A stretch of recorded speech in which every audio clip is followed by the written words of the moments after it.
Pak Sori, Halo, halo. piye kabare?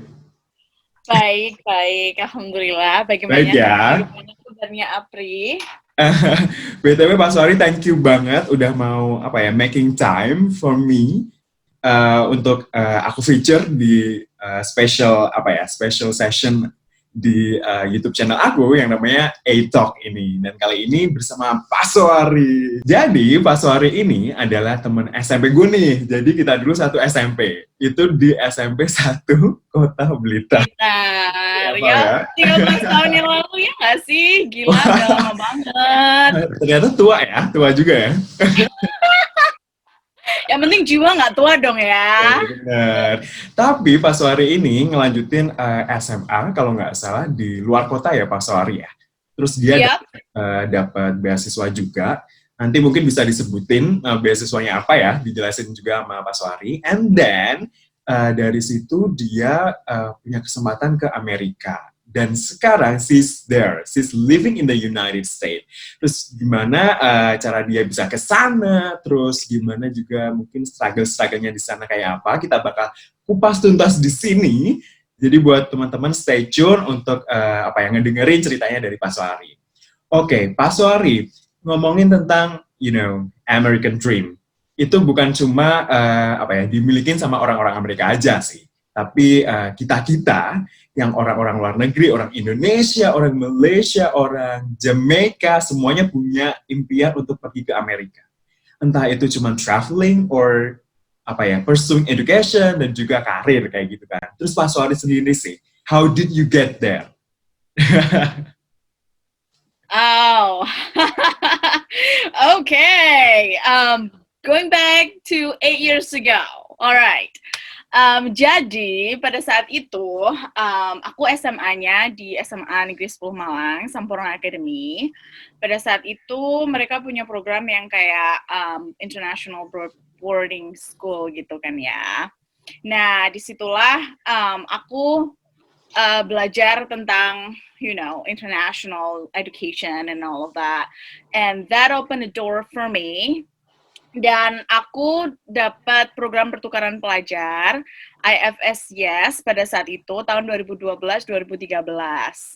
Nah, disitulah journey aku ke USA dimulai. Orang tua aku yang ada di Iowa, mereka tuh baik banget, yang kayak menganggap aku sebagai anak kandungnya sendiri, meskipun aku tinggal sama mereka cuma setahun aja selama proses pertukaran pelajar itu, tapi yang emang bener-bener bondingnya kita dapet gitu. Ya itu sih aku bersyukur banget. Mulai dari situ kan aku balik lagi ke Indonesia. Nah pada saat itu tapi kita masih tetap in contact gitu kan. Terus mereka tawari, mau nggak kuliah di Amerika, dia begitu. Beliaunya bilang, I see potential in you, katanya. Asik. Aku ya kayak, apa? Golden ticket, gitu kan. Maksudnya, aku nggak pernah ngimpi aja gitu bisa sekolah sampai ke luar negeri. Secara aku background emang anak desa, orang tua aku biasa-biasa aja. Ayah aku PNS, ibu aku rumah tangga. But nothing's wrong with that, right? Your destiny, you take control of your destiny. So, it doesn't matter. Aku ambil opportunity-nya, aku bilang iya, udah nekat. Terus aku nyampe lagi di Iowa, kuliah, abis itu transfer ke New York, kuliah, terus abis itu kerja di sini sampai Wow, sekarang. it's such a long journey ya sebenarnya ya. Belum termasuk struggle-nya ya, itu tadi cuman We'll talk about it later itulah ya, saya sampai sini. Jadi Pak Suari mulai ke Amerika itu sejak sekolah dulu ya. Nah, sekarang kesibukannya Pak Suari ini lagi ngapain nih? Aku pindah di sini umur 17. Sekarang aku udah umur 25. 8 tahun Aku ya? sih kuliah. Aku kuliah ambil bisnis, cuman spesialisasinya di fashion. Jadi kayak di retail semacam itu, merchandising. Jadi setelah aku lulus kuliah, kemarin itu aku sempat kerja di namanya Kleinfeld Bridal. Kalau kalian pernah lihat Say Yes to the Dress, itu kayak TV show gitu. Jadi aku sempat kerja di situ. ngartis dikit kali ya. Itulah selama setahun. Habis itu aku sempat kerja di Indonesia Fashion Gallery. Terus aku juga kerja di Dillard's. Jadi Dillard's itu kayak semacam department store. Aku di situ kerja sebagai visual merchandising manager. Jadi aku yang responsible dengan mempercantik store gitulah. Terus beberapa bulan terakhir kemarin, alhamdulillahnya aku dapat kesempatan buat ngebuka bisnis sendiri, thrift store. Cuman thrift store-nya itu nggak yang cuma jualan barang-barang second hand aja, tapi memang buat non-profit yang kita ngebantu kayak homeless shelter gitu, karena memang homeless di sini tuh lumayan banyak. Jadi profitnya masuk ke homeless shelter, dan disitulah aku bener-bener yang kayak, maybe life is not just about making money, you know, like aku udah kerja di corporate di New York, di Iowa udah pernah, dan ketika aku kerja di buat non-profit itu yang kayak ngerasa banget I'm doing something for others, and that makes me feel good about me and about what I do in life. Beautiful. Apa kayaknya ini di awal-awal udah ini ya, udah banyak value yang kita pelajari dari seorang Pak Suari ini. Jadi kan Pak Suari dulu ini emang kita berawal dari sebuah kota kecil, sebenarnya bukan kota ya, kita berasal dari kabupaten BTW ya. Biar iya dong. Tapi kita sekolahnya dulu merantau ke kota gitu ya istilahnya. Terus habis itu sekarang Pak Suari sudah berhasil accomplish to this point, dan juga istilahnya she's living the American dream di sana untuk ngebangun bisnis, dan juga she has a heart for giving back to community kayak gitu. Wow, that's very beautiful of you. Oke, Pau, dan seperti yang udah dijelasin tadi, berarti pertama kali ke Amerika itu adalah untuk tujuan pendidikan ya? Nah, iya benar sekali. Karena memang exchange program itu. Oke, dan selama itu Pak Suari pernah ngalamin nggak sih kesulitan-kesulitan untuk adjust terhadap habit-habit atau sistem edukasi yang ada di Amerika? Pastinya ya, namanya juga aku kan bukan lahir di sini, bukan growing up di sini juga. Ketika aku pertama kali kesini itu yang kayak bener-bener I'm in another world. Yang kayak bahasanya udah beda, culture-nya udah beda, lifestyle-nya beda, semuanya kayak gitu. Cuman aku gimana ya, itu bukan pertama kalinya aku berada di tempat yang asing untuk aku. Ketika aku masih SMA itu kan aku juga beradaptasi lagi dengan dari desa ya kan ke Kota Blitar, dari Kota Blitar naik ke Malang ya kan, habis ke Malang ke Iowa gitu kan. Jadi yang kayak I'm a nomad. I move places and I love it because I meet new people, I learn new culture, dan disitulah yang emang bener-bener jangan dipikir sebagai struggle sih menurut aku. Perspektifnya aja ya, kalau emang itu sebuah challenge, gimana kalau kita nggak usah mikir itu challenge, kita pikirnya sebagai sebuah opportunity, sebagai sebuah kesempatan untuk belajar. Jadi ya, aku nggak take it personally lah ketika aku jatuh, ketika aku katakan ujian ya, nilai nggak dapat baik, gara-gara ya mungkin kendala bahasa. It's okay, you have to move on, it's okay. Kita nggak harus perfect kok dalam hidup ini, yang penting mau berusaha, yang penting mau lanjut terus mengejar mimpi, gitu aja sih. Oke, Pau, selama menjalani pendidikan di Amerika, sebenarnya ada perbedaan nggak sih antara sistem di sana dan juga sistem yang ada di Indonesia sendiri? Kita tahu kan dulu kita tuh SMP kita itu ada yang program namanya RSBI kan, Rintisan Sekolah Bertaraf Internasional. Apakah itu tuh nge-reflect sistem yang ada di Amerika atau negara-negara maju yang punya pendidikan yang bagus kayak gitu? Kayaknya tuh pertanyaan ke lo deh, Pri, kan lo anak RSBI. You gotta answer this. Gimana ya, kalau menurut aku sih sistem pendidikan di Indonesia sudah membaik, cuma masih belum merata. Kalau sistem bertaraf internasional, kayak aku kan SMA-nya juga mereka bilang international boarding school yang gitu-gitu.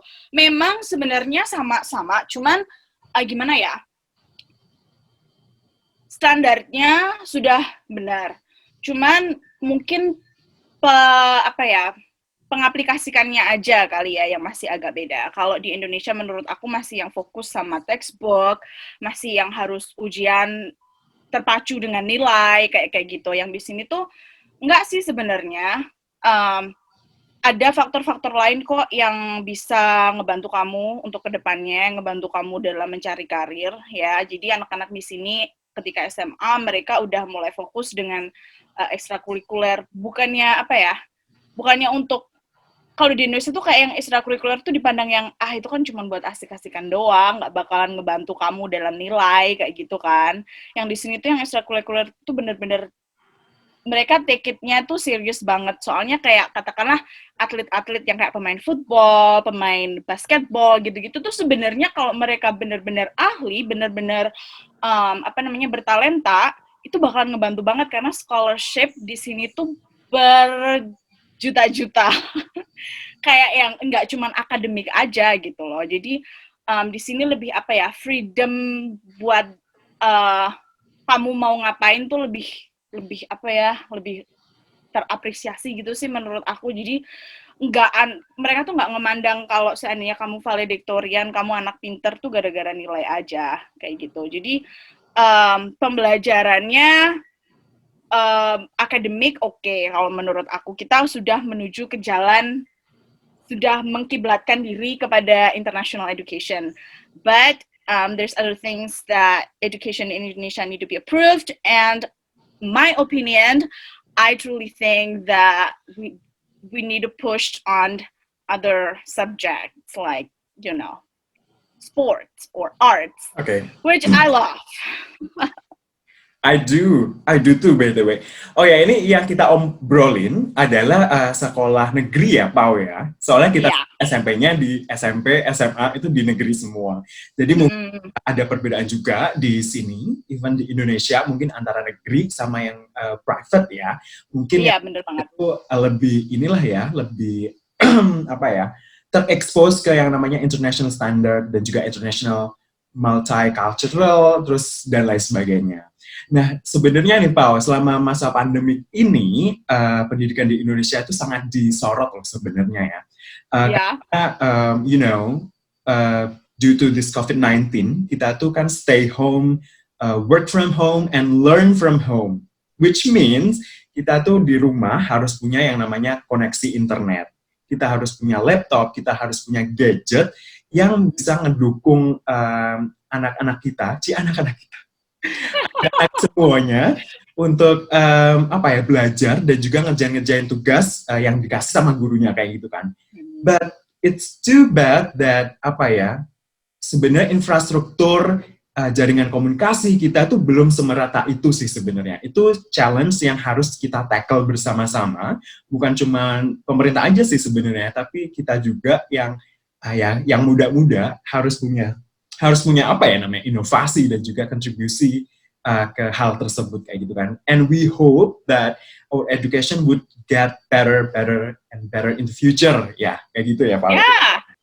Oke, Pau, selama sekolah nih, hal apa yang paling diingat sama seorang Paswari yang mungkin either itu good or bad ya, experience-nya selama sekolah itu apa? Misalnya, selama gue di sana itu pertama-tama gue datang ke sekolah terus kayak everybody was looking at me because I was just too Asian. I was just this kid.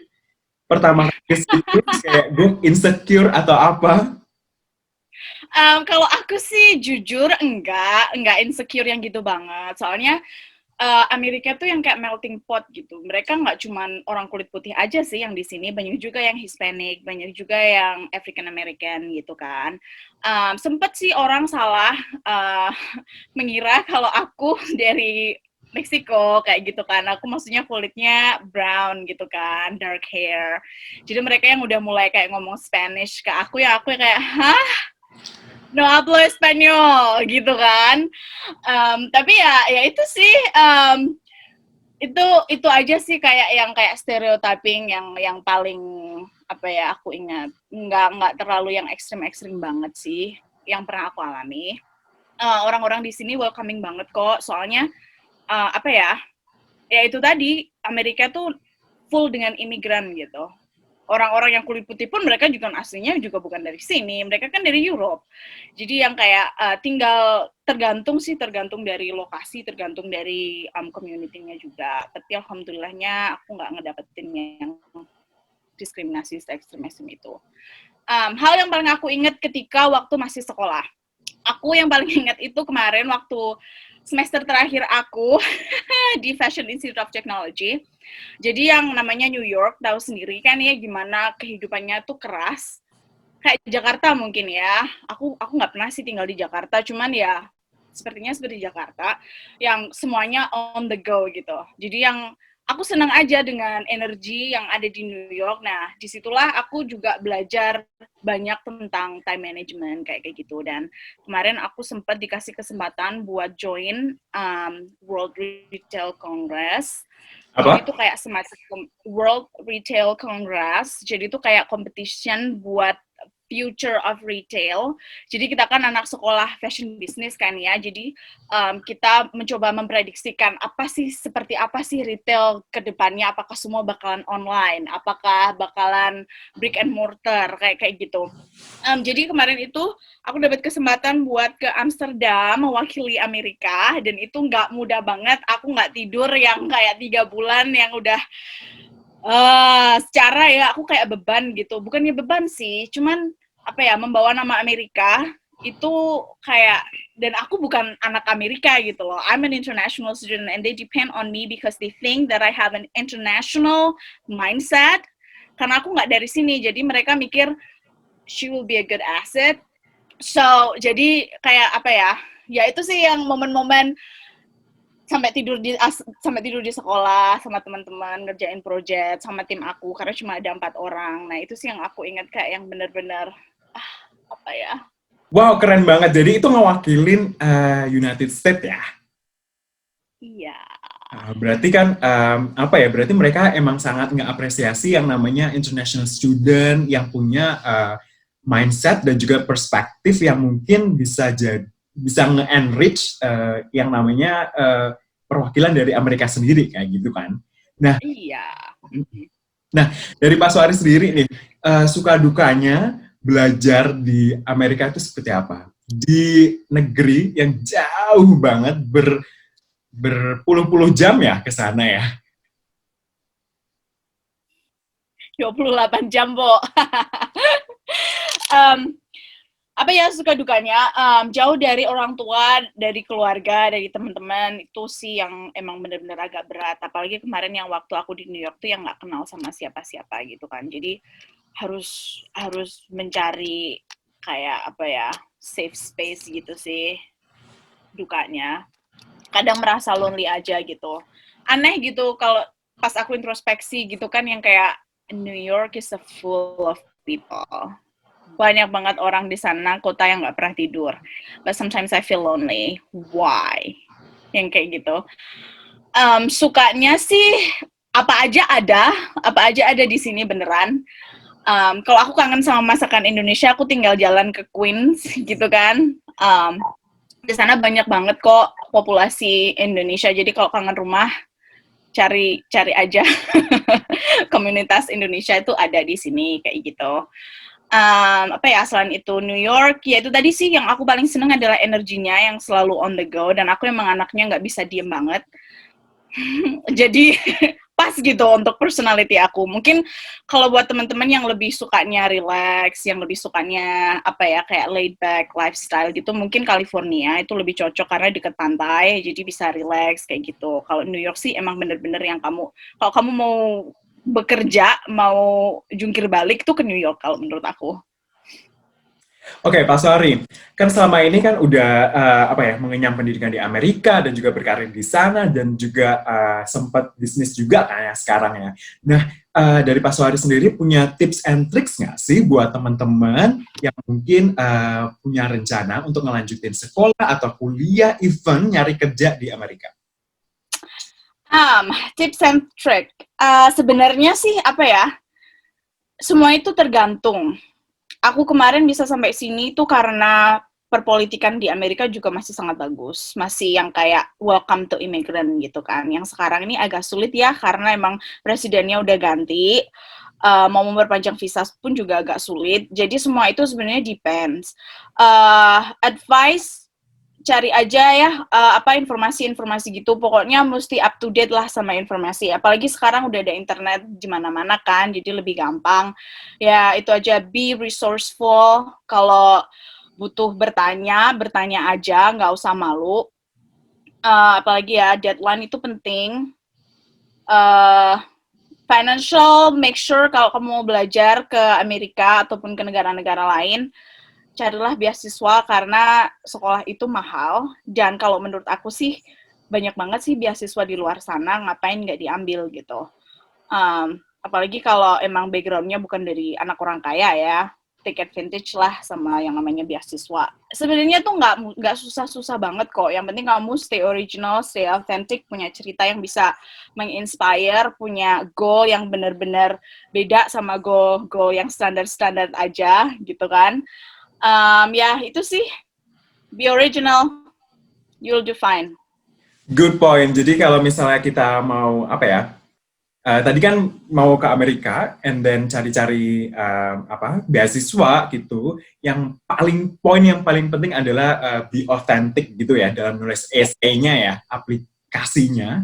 Kita tuh harus stand out karena yang daftar, gue yakin kayak jutaan orang daftar LPDP ya, we name it, kayak LPDP, terus apa ya, beasiswa-beasiswa yang ke Amerika, ke Eropa, dan lain sebagainya, itu pasti banyak banget. Jadi, apa ya, make sure you are portraying the best version of you, dan juga kayak kita nge-showcase apa ya, unique value kita, kayak gitu ya Pak Sawari ya. Jadi Pak Sawari ini, apa ya, sekolah dan juga kuliah di Amerika itu pakai beasiswa juga?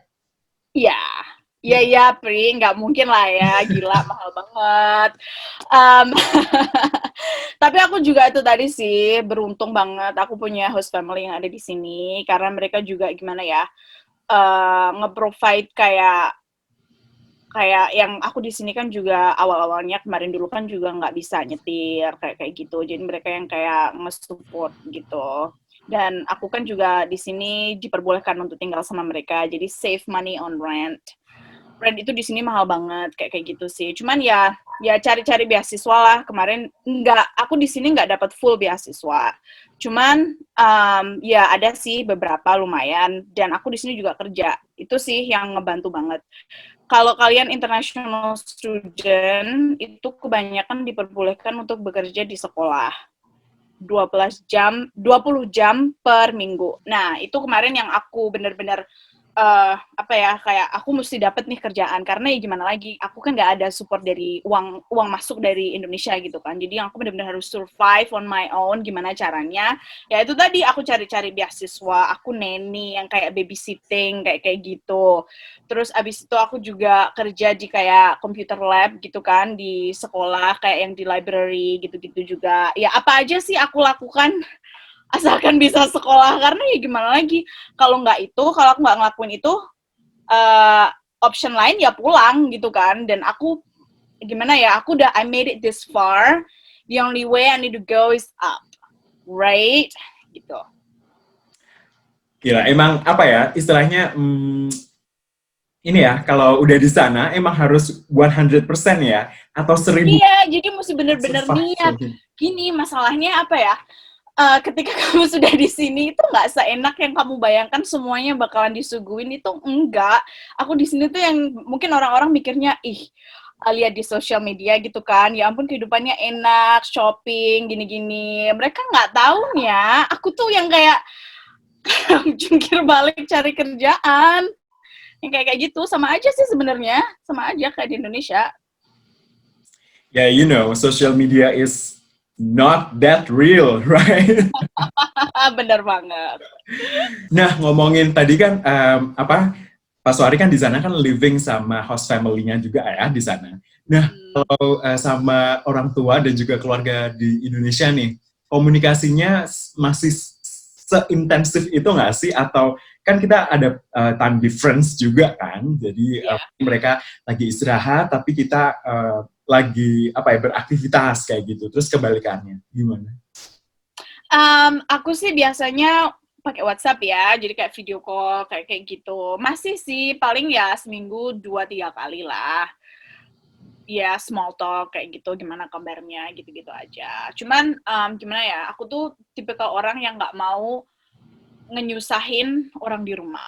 Jadi kalau seandainya aku ada masalah di sini ya bukannya aku pendem sendiri sih, cuman aku berusaha nggak nge-share banget. Soalnya kasihan aja ya orang tua kepikiran gitu yang anaknya udah jauh, kok ternyata dia struggle sendirian segala macam. Jadi ya yang pengertian aja sih. Akunya sih ya kalau cerita, kalau lagi kabar-kabar ya yang baik-baik aja gitu. Sama, gue juga. Ya kan, kayaknya kita semua juga gitu. Dan lo pergi kemana?